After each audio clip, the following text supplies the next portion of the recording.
The show is still the Eastern Business Report on the Afia Business Morning. I'm Nnamdi Obaya.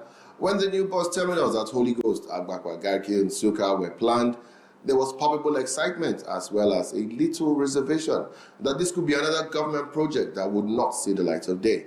However, the terminals have been constructed and the magnificent edifices tower over their surroundings. However, a new issue has come to the front burner. Potential tenants are saying the shops in the premises are too expensive and out of reach of the average person.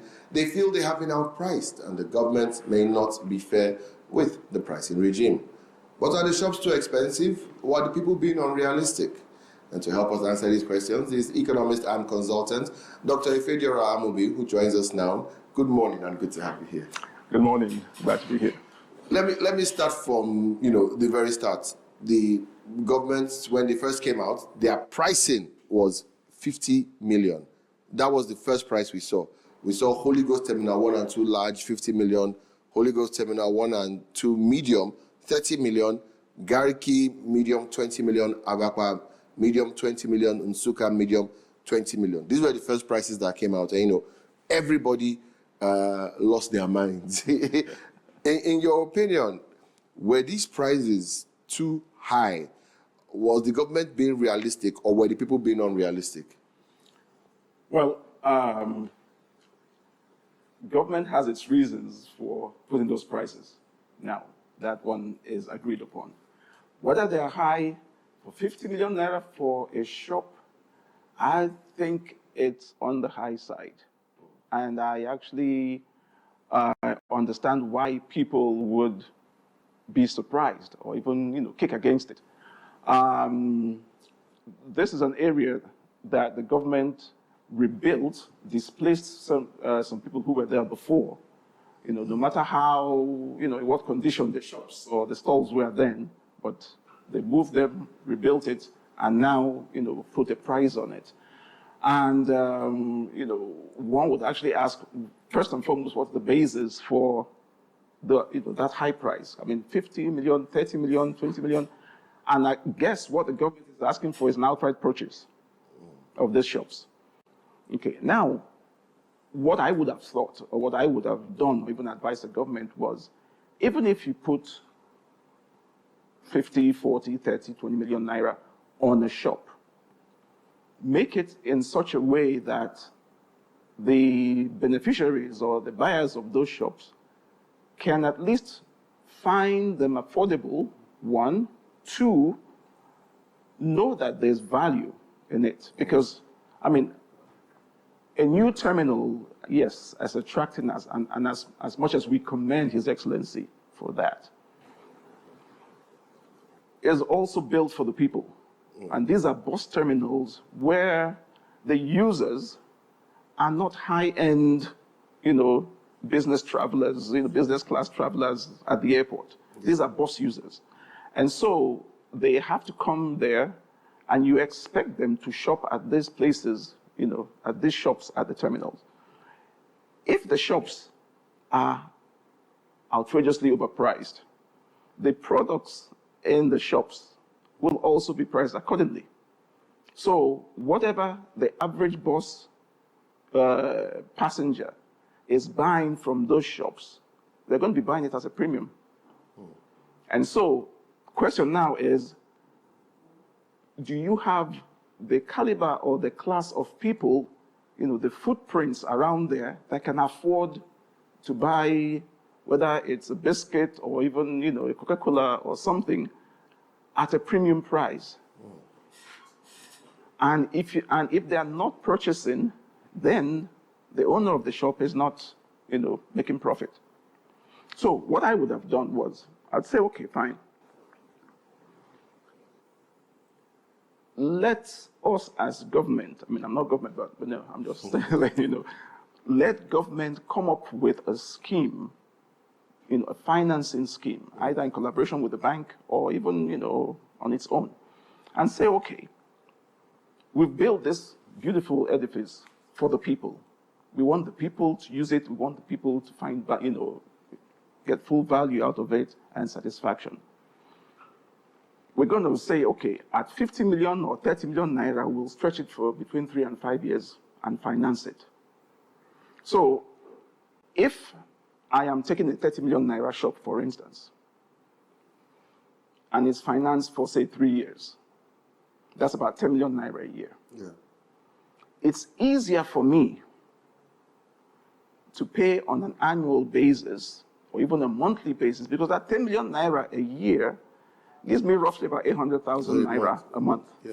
You know, or barely slightly over 300,000 naira a week, or, you know, thereabout. So if I have a shop, of course, I'm going to make that monthly mortgage or rent, you know, from it, and then I pay the government. So, but then I know that it is stretched over time. If government is generous enough to even stretch it for like 5 years, for instance, and I take a 30 million naira shop for 5 years, that even reduces what I'm paying, you know, every month. 500,000 a month or something like that. Exactly.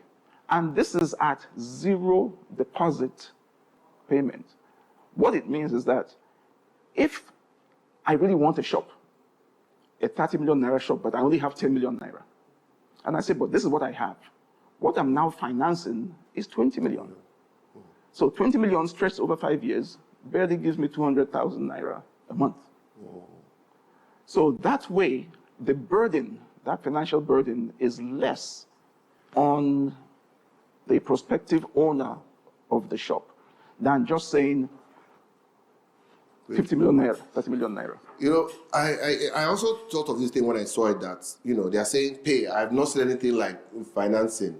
And so the next thing that came to my mind was, if, like you rightly mentioned, the people here are not buying premium products, are they guaranteeing the sellers that the footfall will be so large that you'll be selling 100,000 bottles of soda in a day, or 100,000 bonds in a day? Exactly. Because is there any sort of guarantee?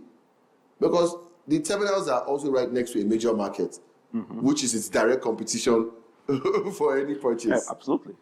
So is it good value for money, you know, as a person looking at proximity to the main market? Or do you think those people will move into the terminals? Well, no, they're not going to move into the terminals. There's what's called the supermarket effect. You know, somebody might decide to walk into, say, a Spar or ShopRite and they just buy something off the rack, regardless of the price, than go into a market and get pushed over and, you know, etc. So the supermarket effect could work for the terminals. However, like I mentioned, the difference now is the clientele. The clientele is not that top end, because the top end people will be at the airport, not at the bus terminal. And so somehow the price of those shops have to either be brought down or spread over a longer period of time to ensure that that spike effect is minimized to the barest minimum. So that if I'm getting a shop, I'm not worrying about shelving out 30 million naira, overnight. Yeah, I can spread it over, over time. There's also the worry that, if the average man is being outpriced, that there's a possibility that the top political, economic class, that they will be the ones to buy it and then put out exorbitant rents, because those who have the capital can come pick 3, 4, 5 shops. Absolutely. And then put out exorbitant rents, and there's a possibility that many of those shops may remain unoccupied for a long time. Right, which defeats the whole purpose. Because now, what is going to happen is, just like you said, people will get off the buses, walk across to the market, and buy their Coke at 500 naira, as opposed to 1,500 naira that they would have paid for at the terminal. See? So, the whole idea behind having those shops there and other facilities is to ensure that you keep everything within. So as I'm coming out of a bus, before I go into the other bus, I walk in, I pick up 1 or 2 things, and I don't feel the pinch. So now we have, another model here, where government can say, this is a service that we're providing. We have used government funds to build this market. Can we use government funds from the budget to build a facility and then sell it? Is it constitutionally right? I don't know, I'm not a lawyer, but I'm just asking myself, can that be done? And if it can't be done, then my obligation as government is to deliver a service to the people. So that terminal becomes a concessionary project. I absorb a lot of the cost. Because even my first proposal about financing over time, I'm going to give it to them at 5%, way below market. Because if I want to buy a shop there and I go to the bank, I'm going to pay 22%, 25%. Yeah. But if government says, I want you to actually own this shop, and I'll give it to you at 5%. If you have 10 million, 5 million, put it down, we'll finance the balance over, a certain agreed period of time. It makes more sense to me. Because now my initial outlay is less, and I have enough working capital to stock my shop. Because you don't want me to now pay 30 million naira, buy the shop, and not have any money to now put things in the shop, right? Or leave the shop empty for 6 months before I can now save up enough to stock up. So it has to be a win-win. Government is not building it to make money. Government is building it to deliver service to the people. And so the government's intention is not profit-driven, it's service-oriented. And so with that in mind, the high charges could be to recover some of the cost. It could also be to maintain the place, because at that price, these shops must have facilities that are world-class. Okay? Now, if government says, we have built this terminal, on the roof of the terminal, we have solar panels. And everybody gets an allotment of something like 2 kilowatts per shop. Exactly. You get your lights, you get your fan, you get your small TV, you get your water. You get a few shelves. It's safe, maybe. Because everybody has that. Exactly. The toilet facilities are well lit. There's enough clean water, and so on. And so this become part of the amenities that you can now say, yes, are value added, or rather value additions to these shops. So what I'm paying for, if I pay 30 million naira or 50 or 20 million naira, I don't have to worry about the generator. I don't have to worry about services or buying fuel. Or, as you mentioned services, I just started laughing because I start thinking, there's also the almost guarantee that after paying this money, any service provided by the government will require a service charge. Of course. Which the distributors will have to pay on a regular basis. Right. Let me just bring up something here because the government is patting itself on the back. Okay. This is a release from the SSA traditional media, and they are saying, a government that listens. This is what they are saying. And they are saying terminal type A that was 50 million is now 30 million. Terminal type B that was 30 million is now 18. Okay. Type C, Holy Ghost, that was 35 is now 21. Then Garki type A that was 20 million is now 12. And Garki type B that was 25 is now 12 as well. Abakpa that was 20 is now 15. And Nsukka that was 20 is now 12. Okay. But they put a very short date. Because, typically when government does that, it's not... Now, first and foremost, when they put up those 50 million, 30 million, if there was data, you'll be able to say, this is how many have been sold. If nobody has bought, and government says, 1 week, 2 weeks, 3 weeks, we haven't made, more than 2 sales. Yeah. Let's, crash the prices for maybe 1 week, see what happens. So we announce on a Monday, and we give a deadline next week, Monday. So within 1 week, it'll be interesting to see, after the deadline, whether there was a surge. And if there wasn't, and I don't expect there would be, because there's nowhere in Nigeria where no bank you can go to for within 1 week And get now that. and get 30 million naira. Yeah. Yeah. So it's it's just a way of saying, yes, we listen, we care, but, and I mean, it's akin to putting a pair of shoes on the table here and says, these shoes are on sale. Buy one, get one free. You were never going to use one leg. Exactly. So at the end of the day, it seems like a bargain. Yeah. But the beneficiary is actually the seller of the shoe, which is the government. So giving you 1 week or thereabout to come up with this, this amount of money is a scheme. They're just testing the waters, just to see how people are going to react. But the best thing they have to do is to come up with some type of a finance option or a finance scheme that is transparent, that people can understand, and somebody can say, oh, okay, so you mean if I have 5 million naira, I can get a 20 million naira shop today and then spread it.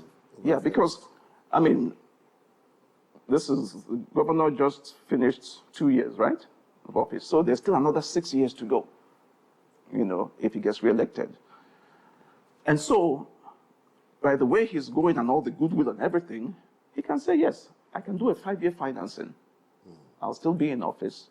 And by the time I leave, it's all paid off. Is there another option where, because maybe, if we're talking about government, as much as I'm a hardcore capitalist and believe in privatization, when it comes to, the government is inherently socialist in nature to balance out to prevent anarcho-capitalism. But would it not be better for government at this point to maybe concession to a caretaker and instead of selling shops, put a reasonable rent that the caretaker gets a commission instead? So that if people don't have all the money up front, you can do a rent to own. It's pretty much the same thing. A rent to own, a short-term finance over time. Because, for the financing, maybe you might need to have something up front. But the rent to own, you just enter and start paying your rent. Yeah. And if you're able to consistently pay for a period, you own. Yeah, well, see, the advantage, well, yes, that one is actually another option. However, the advantage of having something you put down is that what you're now paying in rent to own has dropped. So if I'm interested in a 30 million naira shop and I have 20 million naira or 25 million naira, I'm just financing 5 million. So even if I'm paying monthly as a rent or quarterly, it's less than if I had 10 million naira that I put down. You see? So, and even for people who have the whole 30 million naira, they could say, okay, if I can put half, I can use half now to do 1 or 2 other things, build up or show up my own, capital base, right? And, so it becomes a win-win.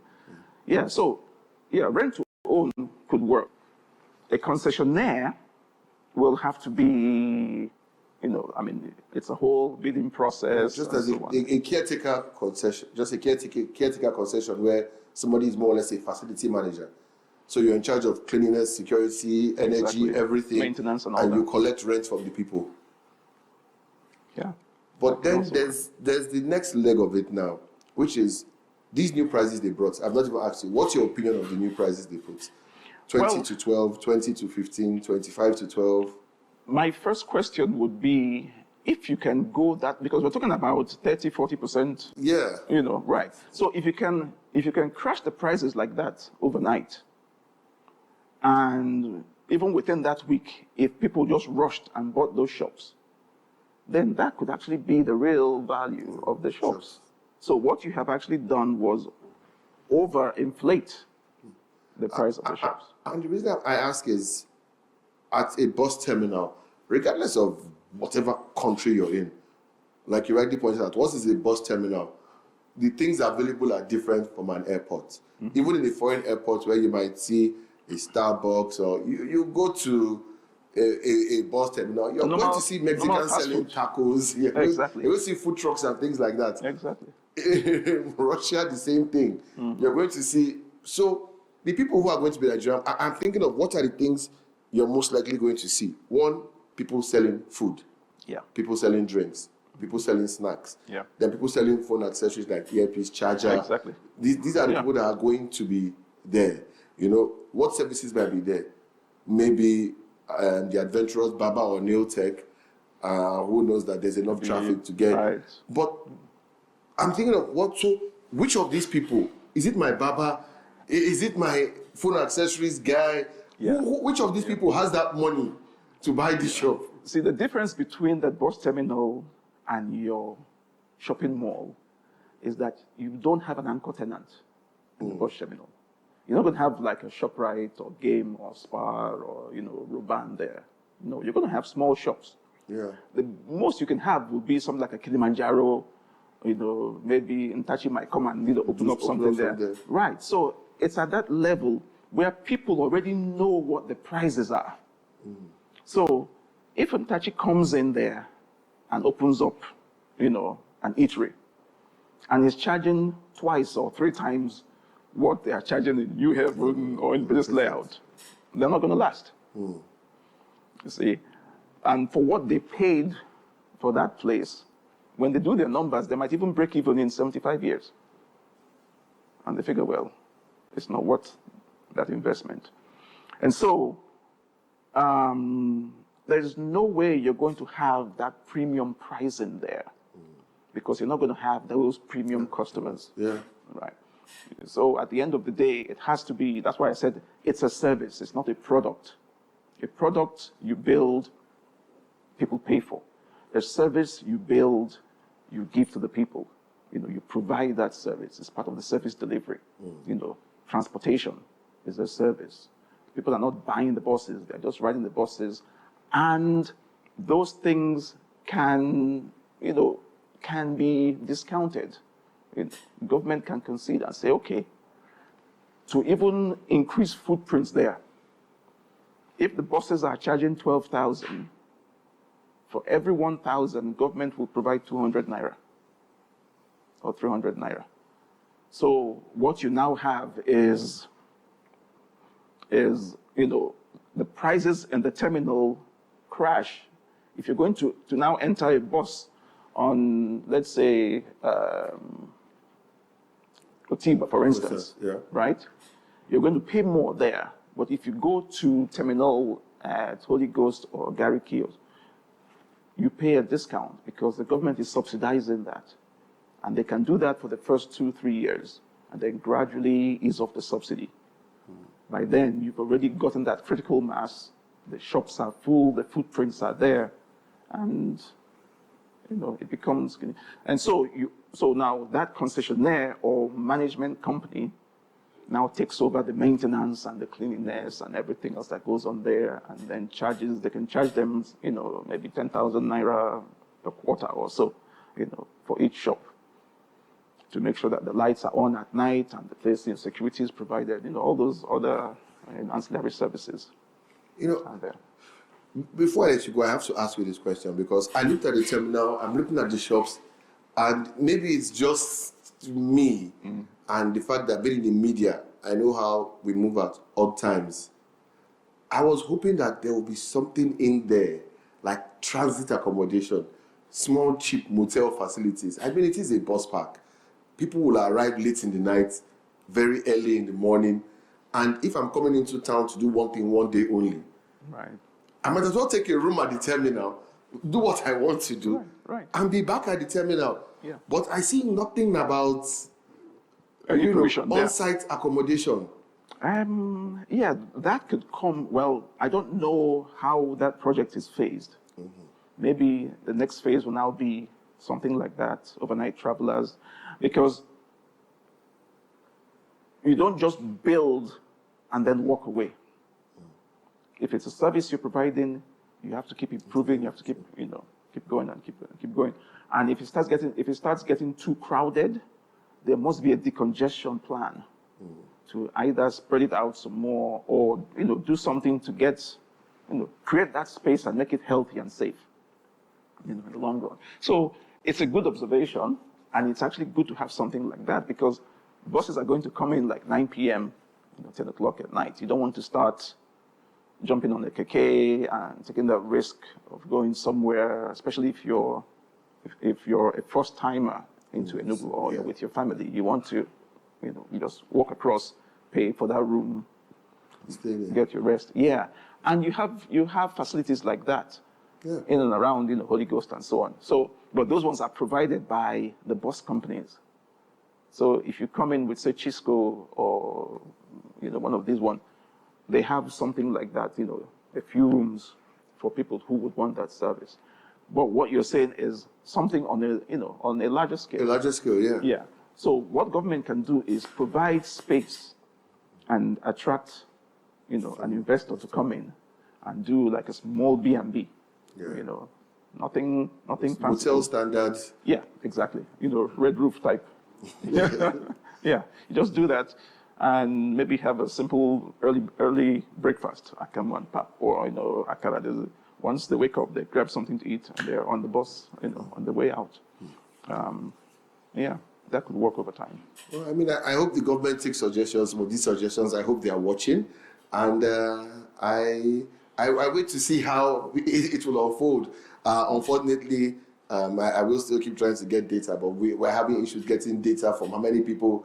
There's a bit of opacity about some of this information. It's not the easiest thing to get. Getting it out. But thank you so much for being here. Amobi. It was very good to have you here. And another turn on it, because there were only two positions before the discussion started, which were unrealistic government, unrealistic people. But I guess we've managed to find a middle ground, which is can we spread the payments? Absolutely. Thank you so much for being here this morning. Welcome. Thank you. Thanks for having me. And that's all we can take on the Eastern Business Report. Stay tuned to channel 254 on DSTV, 17 Go TV, and of course 748 on Free TV. Till I see you at 10 a.m. tomorrow for another edition of the Afia Business Morning. I'm Nnamdi Obaya saying have a very profitable business day.